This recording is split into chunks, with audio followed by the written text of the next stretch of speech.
the family wanted to throw this away, and the guy I got it from saved it from being thrown away. So thank God he did. Just got a call from the guy I bought all those vintage toys from 2 videos ago, the vintage toy haul. He gave me a call. He said he's got some more stuff that he picked up, so I'm going to go look at it. Sounds like it's newer stuff, but it's worth a look. Even if it's newer, if it's cheap enough, I might consider buying it. I like to stick to vintage, but inventory's inventory, right? So let's go see what it is. Well, it was definitely worth it. I don't know if you can see in any of these boxes, but... And that's not even the best part. Well, we're back at the Buzzard's Nest, I guess, but definitely did really good at that buy.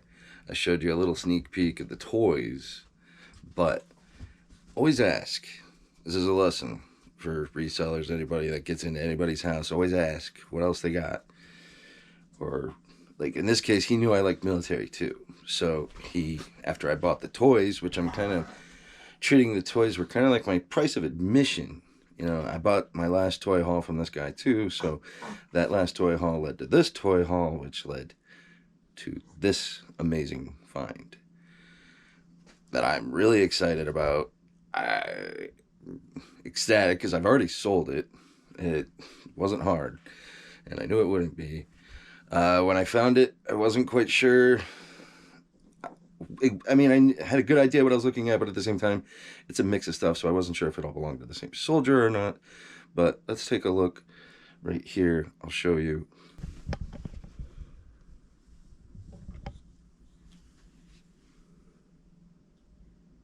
This lot of medals belong to a member of the 17th Airborne 194th Glider Infantry, Company A, Staff Sergeant James Ratcliffe. And to put that into perspective, airborne stuff is extremely sought after, very collectible, very rare. Also, you don't come across it much. You just don't. I mean, that's the definition of rare. So, but what's truly amazing about that to me is this man served in the same division as my uncle, who was also in the 17th Airborne, but he was 517th Parachute Regimental Combat Team, which is a different unit, same division, different unit. So this was actually really hard for me to let go because, oh God, I wanted to keep it. I really did. But I sold it already for $1,500.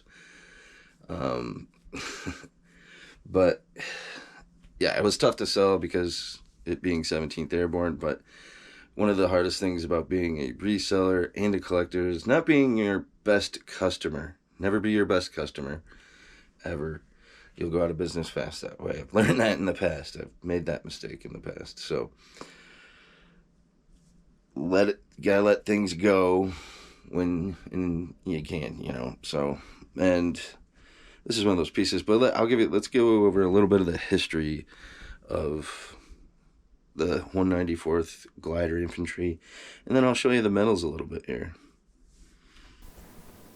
The 194th Glider Infantry Regiment was constituted in December of 1943 and officially activated in April of the same year as one of the core units of the 17th Airborne Division.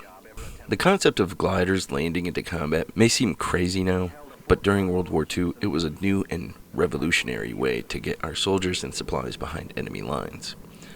The glider troops of World War II often referred to their gliders as flying coffins, as they were made primarily of wood and canvas, thus offering absolutely no protection from enemy flak or aircraft. These gliders would be towed by C-47s or C-46s into enemy skies and released to glide down, hopefully landing safely for the troops to deploy. The 194th would train for this kind of combat at Camp McCall, North Carolina. Once they completed their training, they left for England in August of 1944. Then on December 16th of 1944, the Germans launched a massive surprise offensive, and the 194th would get their first taste of combat in the Ardennes during the Battle of the Bulge.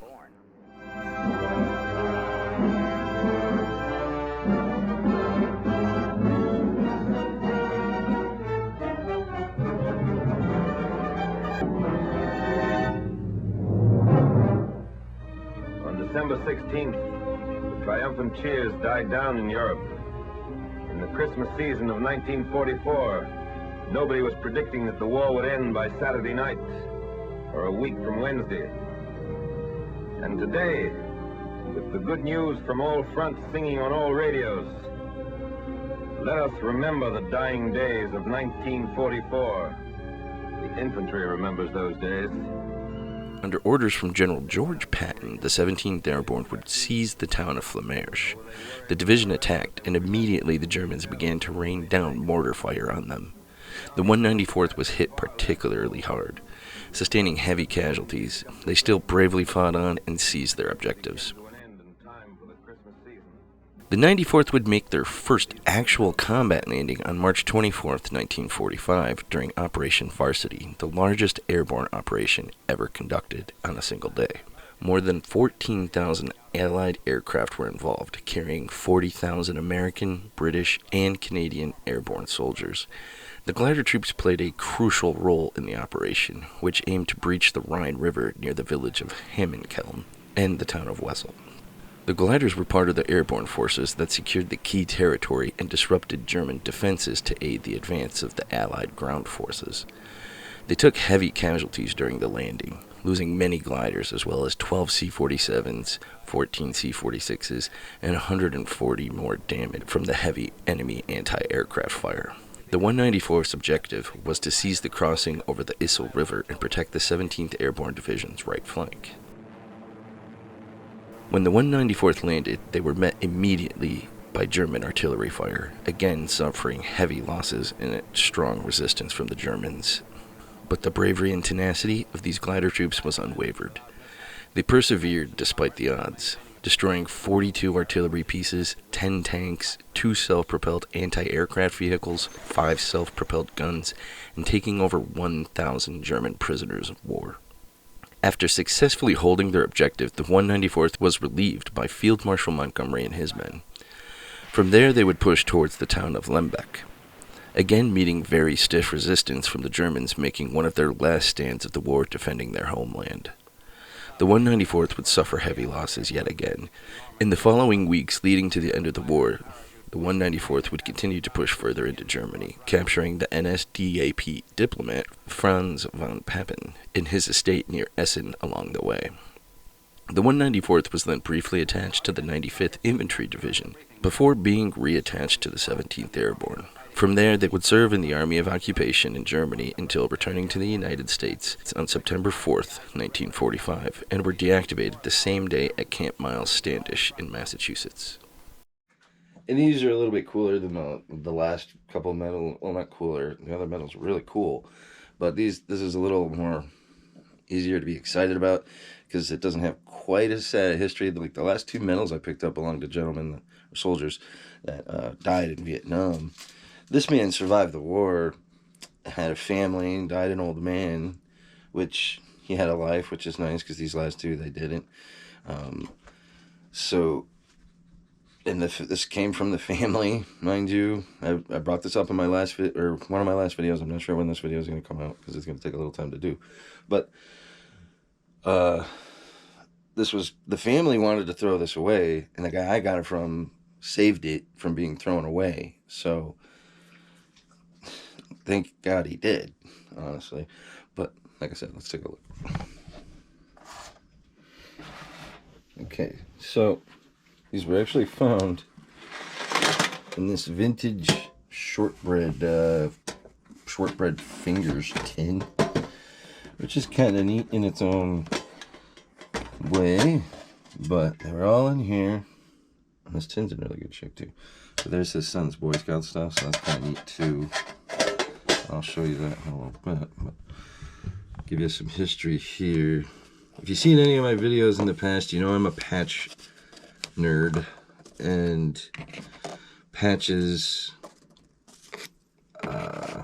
come in many shapes, sizes, and variants. And this is a really cool, unique one. Let's see if I can get a good lighting here. Light better. Now this particular oval, this is an oval, and it's turns out it's pretty rare. I didn't know this when I bought it. I mean, I know patches, and I knew this one was, I mean, I knew it was rare, but I didn't know it was quite as rare as it turns out it is. But it's actually, this is a German made, believe it or not, which means it was probably made during the occupation era of Germany, which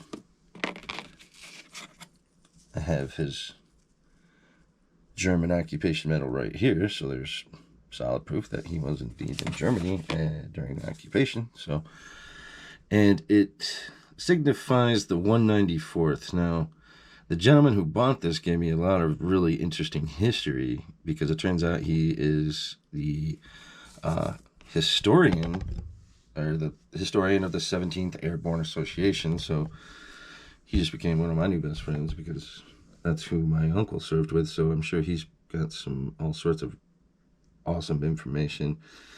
But yeah, so he informed me that apparently the 194th, the unit that this gentleman belonged to, did not have a designated oval. So for an oval to be, so an oval from this particular unit is pretty rare.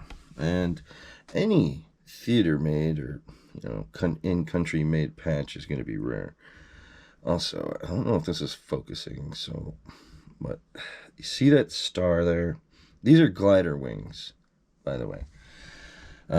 These are glider infantry wings. Very similar to paratrooper jump wings, but instead of a parachute, you got the glider, obviously.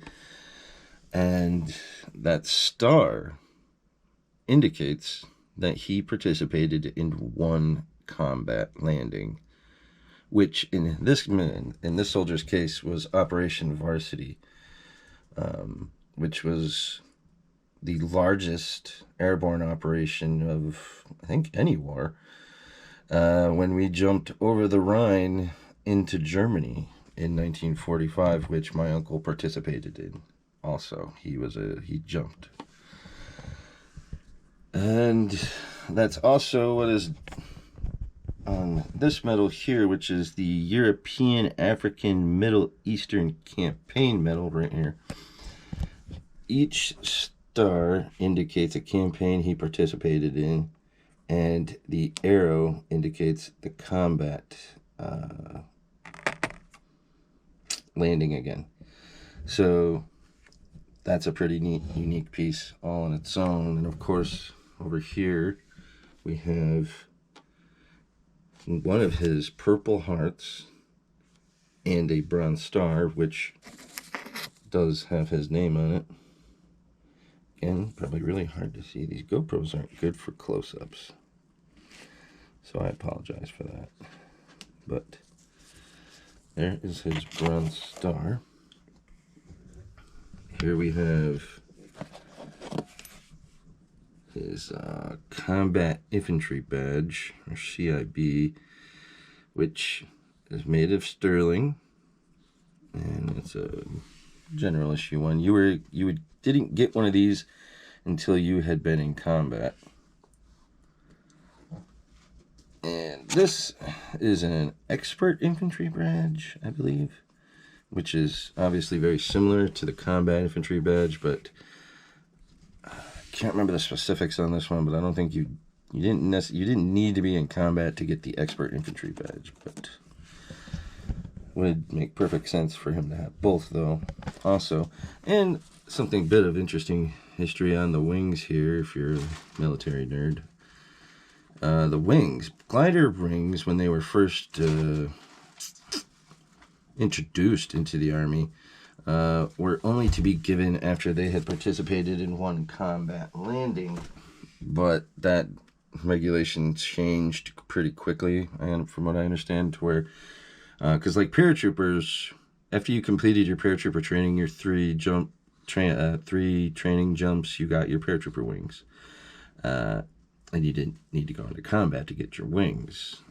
But so they quickly changed that policy to where after you completed your glider training, you got your glider wings.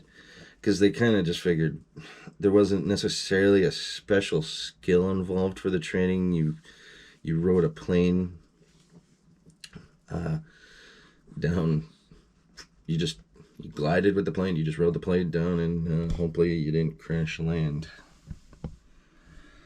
But so yeah, that's an incredible grouping. Also, I forgot to add one thing here.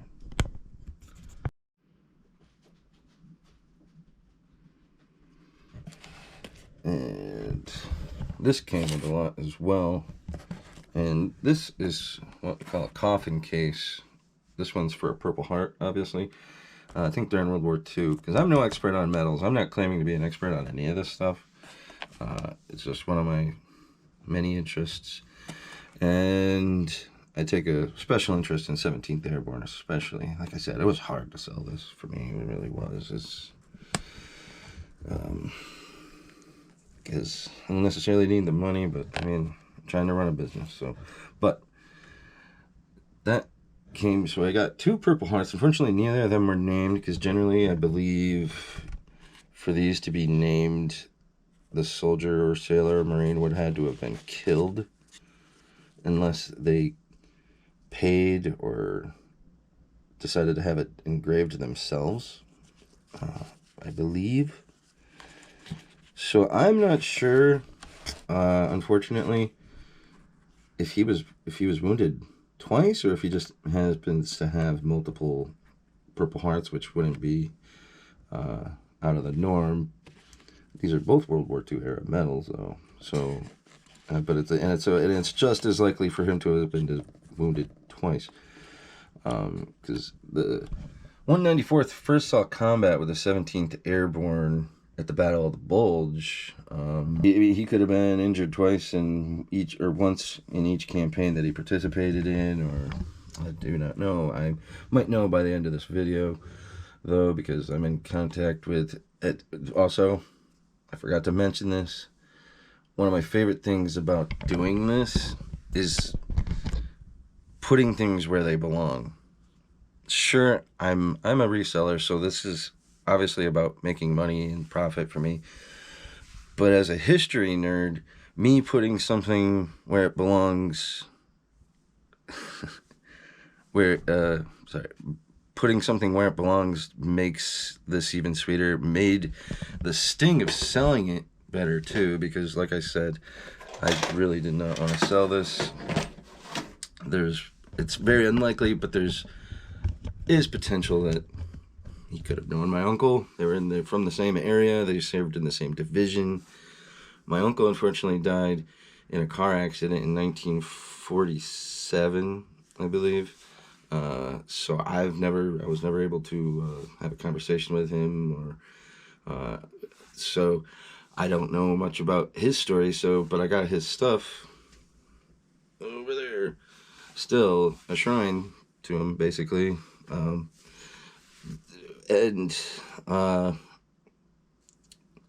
So that was really cool to me.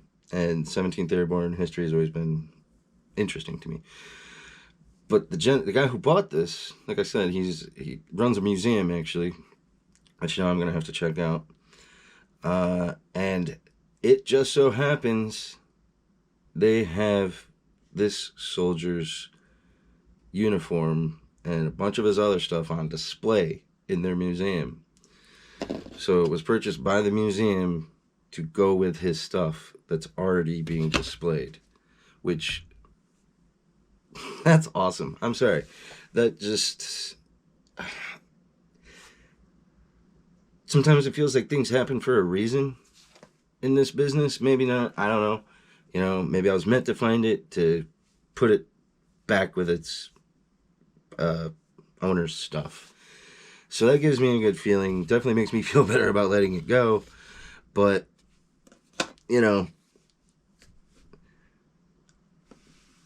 that's just cool, you know. That's why I love this stuff, and part of the reason I love doing what I do now. Um, like I said, the family was gonna throw this away. I told you that, you know. Can you imagine that? I can't. But nobody at this point, so far down the line in the family, nobody knew this guy anymore. Like, he'd been dead since 1994, 1995. So that's almost 30 years of nobody knowing who he was anymore. You know, his family, you know, just kind of slowly distancing themselves from the sentimentalness of it, you know, and they were going to throw it away. And then the picker I got it from saved it, because I knew at the very least I could make a couple hundred on that patch. This patch alone, had this turned out not to be like honest to God grouping. So I knew at least I could get my money back and then some, because I mean, Purple Hearts have value, named Bronze Stars have value. So I mean, I saw the value there. I didn't know it was 194th glider at the time. I knew it was glider, and that was it. Because like I said, I'm not an expert. I'm just more of an enthusiast of this kind of stuff, and I don't get to find or come across this kind of stuff often. So it's kind of great that I started this, so I can do a video of it. But yeah, I'm just happy to have been able to reunite it with its uniform, and I believe he's going to be putting it on display. And I've already asked him, once he gets it and gets it into the display, I got to see a picture of it. I would love to see it, and I also got to see this place, because if they got more 17th Airborne stuff, I would love to see it.